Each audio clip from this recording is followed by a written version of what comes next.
7 اگست 1947 کی بات ہے۔ میں آفس میں بیٹھا اپنی ڈاک دیکھ رہا تھا۔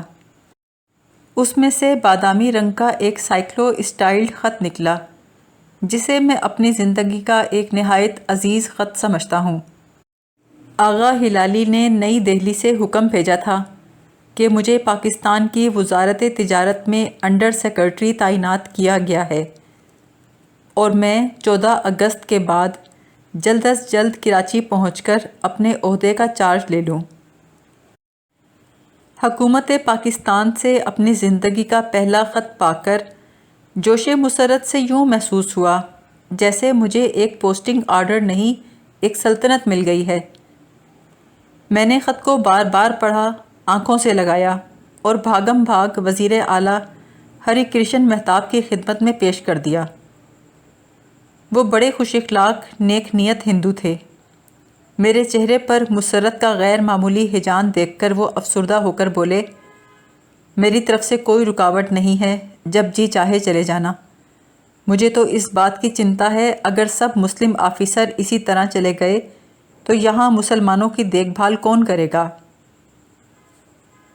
مہتاب صاحب کی یہ چنتا ان کی ذات تک محدود تھی، ورنہ سرکاری اور سیاسی طور پر وہ کانگریس کی ہدایات کے پابند تھے کہ پولیس اور انتظامیہ میں کوئی مسلمان کسی کلیدی اور مؤثر عہدے پر متعین نہ رہنے پائے۔ چیف منسٹر کے بعد میں chief secretary mister B C Mukherjee کے پاس گیا۔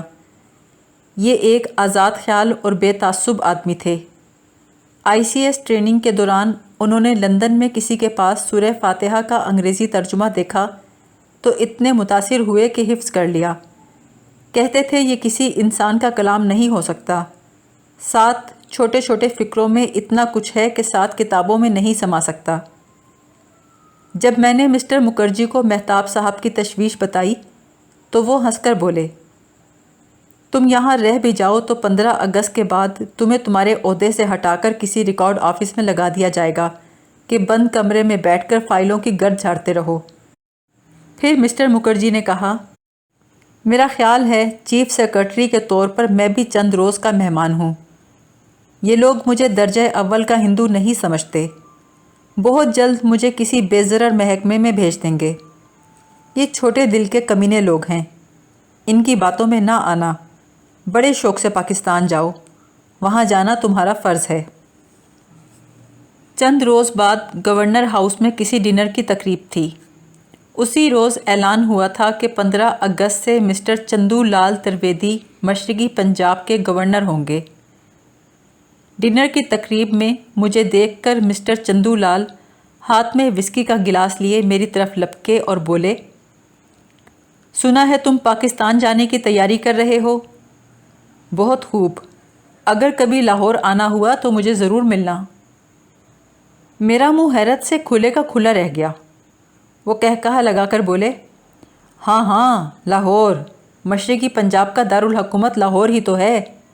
مجھے لاہور کا گورنر ہاؤس بہت پسند ہے، اس کے سامنے لارنس گارڈن کی بڑی اچھی سیرگاہ ہے۔ میں نے ہچکچاتے ہوئے پوچھا، کیا یہ فیصلہ ہو چکا ہے؟ چیف سیکرٹری مسٹر مکھرجی قریب ہی کھڑے تھے۔ نہایت طنزیہ تلخی سے بولے، سر سیرل ریڈکلف نے تو ابھی تک کسی فیصلے کا اعلان نہیں کیا، لیکن ظاہر ہے اگر ہز ایکسیلنسی چندو لال صاحب کو لاہور کا گورنمنٹ ہاؤس پسند ہے تو لاہور مشرقی پنجاب کو ہی ملنا چاہیے۔ گورنر چندو لال نے خونی آنکھوں سے چیف سیکرٹری کو گھورا، اپنا سگار دانتوں میں چبا کر غرائے۔ صورتحال کی نزاکت دیکھ کر اڑیسہ کے چیف منسٹر ہری کرشن مہتاب نے گورنر چندو لال کا بازو پکڑا اور دوسری طرف لے گئے۔ مسٹر مکھرجی کا پارا چڑھا ہوا تھا، شستہ انگریزی میں گالی دے کر بولے، یہ باسٹرڈ سن آف اے بچ مشرقی پنجاب جا کر ضرور سکھوں سے فساد کروائے گا۔ سالہ اپنے آپ کو سمجھتا کیا ہے؟ کانگریسی چوڑے چماروں کے تلوے چاٹ کر سیاسی نالی میں رینگنے والا کیڑا؟ میں ابھی اس کا دماغ ٹھیک کر کے آتا ہوں۔ میرا دل خوشی سے بلیوں اچھلنے لگا۔ ریڈکلف کا فیصلہ تو جب آتا ہے آتا رہے گا۔ فی الحال گورنمنٹ ہاؤس کٹک کے لان پر ایک کٹر ہندو گورنر اور نیم ہندو چیف سیکرٹری کے درمیان لاہور کے قبضے پر دست بدست تبادلہ خیال ہو جائے تو کوئی مذائقہ نہیں، لیکن افسوس میری تمنا پوری نہ ہو سکی۔ کچھ لوگوں نے مسٹر مکھرجی کو گھیرے میں لے لیا اور ان کا موڈ بدلنے کے لیے ان کی تازہ محبوبہ کا ذکر چھیڑ دیا۔ دیکھتے ہی دیکھتے مسٹر مکھرجی کے سر سے گورنر اور لاہور کا بھوت اتر گیا۔ وہ وسکی پینے اور اپنے معاشقے کے ذکر اذکار میں گم ہو گئے۔ اس کے برعکس نئی دہلی کے وائسرائیگل لاؤنج میں کام کرنے والے لوگ زیادہ مستقل مزاج تھے۔ انہوں نے جی میں ٹھان رکھی تھی کہ تقسیم ہند کے عمل میں پاکستان کی نوزائیدہ مملکت کو ہر پہلو سے بے بس کرنا ہے۔ شب و روز کی انتھک محنت سے وہ اپنے اس عزم کو عملی جامہ پہنانے کے لیے مصروف کار تھے۔ ہندوستان کی حکومت کا مرکز دہلی تھا۔ ریلوں، بندرگاہوں، post and telegram system کا نظام دہلی سے کنٹرول ہوتا تھا۔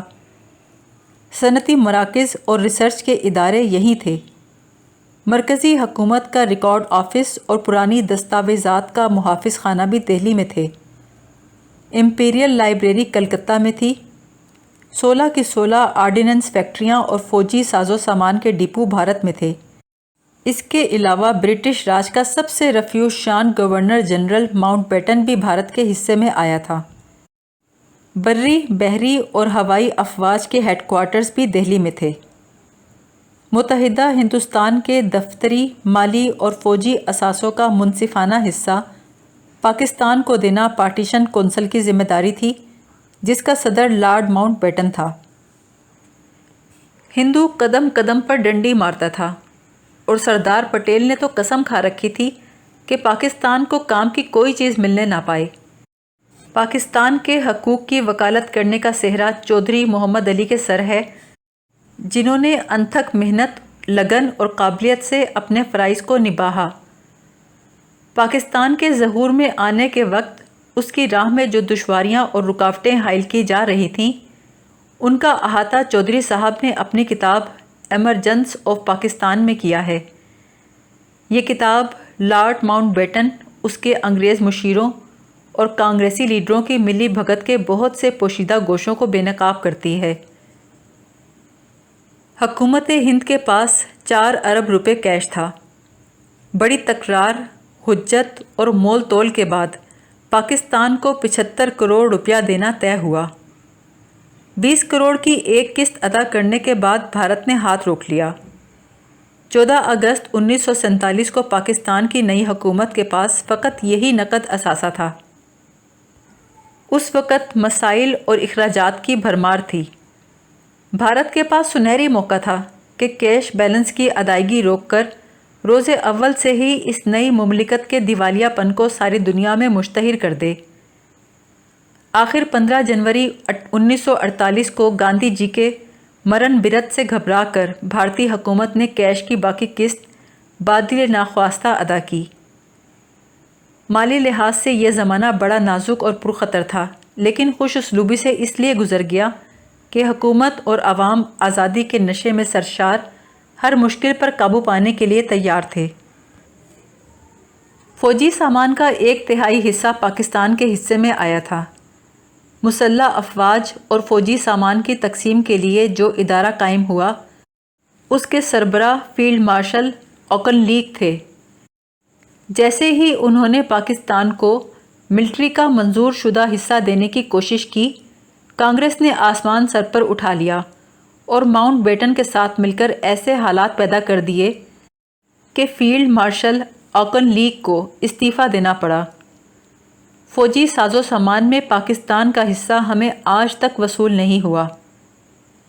دہلی سے سرکاری ملازمین، دفتری فائلوں اور دوسرے متعلقہ سامان کو کراچی پہنچانے کے لیے ہر روز ایک اسپیشل ٹرین چلانے کا منصوبہ بنایا گیا، لیکن بہت جلد یہ بندوبست ترک کرنا پڑا کیونکہ ریل گاڑیوں پر ہندوؤں اور سکھوں کے حملے شروع ہو گئے۔ ان گنت لوگ مارے گئے، بہت سا ریکارڈ تلف ہو گیا اور بے شمار لٹ گیا۔ ٹرینوں کا سلسلہ بند ہونے کے بعد BOAC کے ہوائی جہازوں سے کسی حد تک یہی کام لیا گیا۔ ایک بڑا مسئلہ بنگال اور پنجاب کی تقسیم کا تھا۔ ایک تجویز یہ تھی کہ یہ نازک اور اہم کام UNO کی سرکردگی میں کروایا جائے، لیکن پنڈت نہرو نے اسے رد کر دیا۔ قائد اعظم کا مطالبہ تھا کہ صوبوں کی تقسیم کے لیے جو باؤنڈری کمیشن بنایا جائے اس میں انگلستان کے لا لارڈز کو شامل کیا جائے۔ اس کا جواب یہ ملا کہ لا لارڈز کہنہ سال لوگ ہیں، وہ ہندوستان کی گرمی برداشت نہ کر سکیں گے۔ لارڈ ماؤنٹ بیٹن نے ایک انگریز وکیل سر سیرل ریڈ کلف کو بلوا لیا اور باؤنڈری کمیشن کا ہیڈ مقرر کر دیا۔ ریڈ کلف کو لارڈ ماؤنٹ بیٹن نے وائسرائیگل لاج میں مہمان رکھا۔ اس نے اس مہمان نوازی کا پورا صلہ دیا۔ تاریخی شواہد سے یہ بات پائے ثبوت کو پہنچ گئی ہے کہ بنگال اور پنجاب کی تقسیم کے متعلق ریڈ کلف ایوارڈ پاکستان کے خلاف بددیانتی اور ناانصافی پر مبنی تھا۔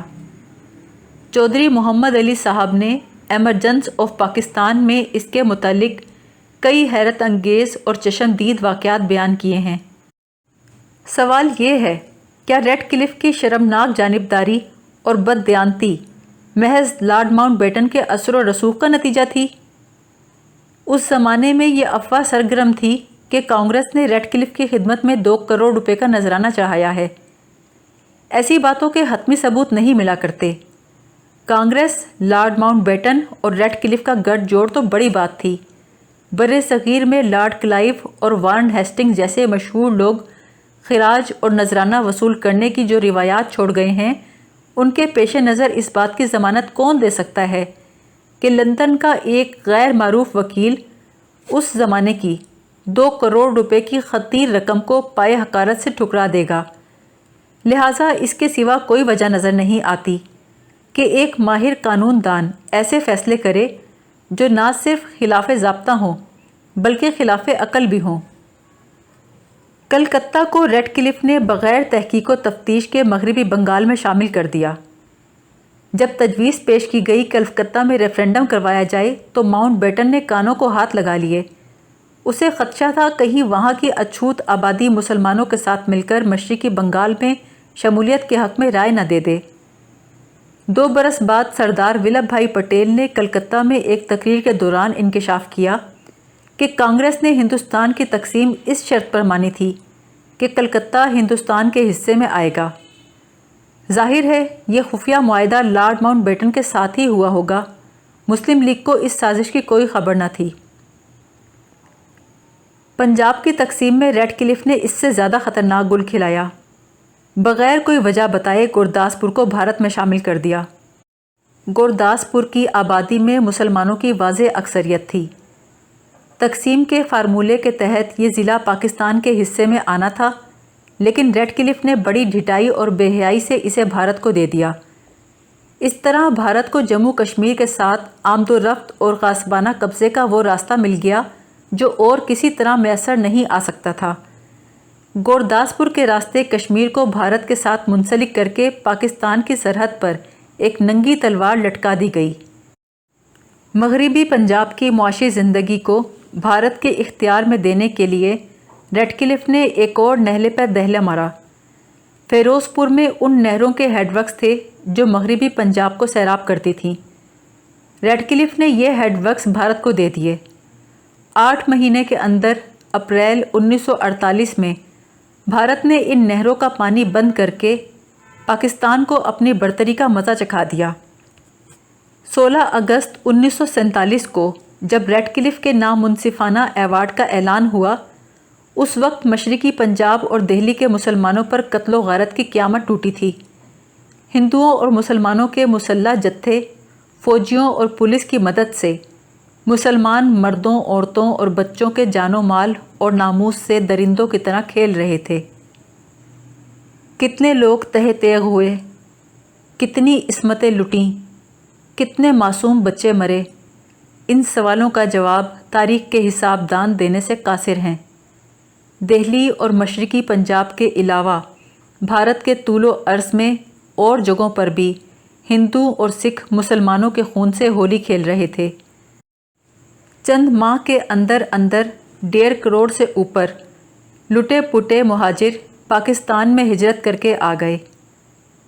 15 اگست کو بھارت پر جب آزادی کی دیوی کا نزول ہوا تو امرتسر شہر نے اس روز سعید کو عجیب طور پر منایا۔ جان کونیل نے اپنی کتاب میں لکھا ہے، اس روز سکھوں کے ایک ہجوم نے مسلمان عورتوں کو برہنہ کر کے ان کا جلوس نکالا۔ یہ جلوس شہر کی گلی کوچوں میں گھومتا رہا، پھر سارے جلوس کی عصمت دوری کی گئی۔ اس کے بعد کچھ عورتوں کو کرپانوں سے ذبح کر دیا گیا، باقیوں کو زندہ جلا دیا گیا۔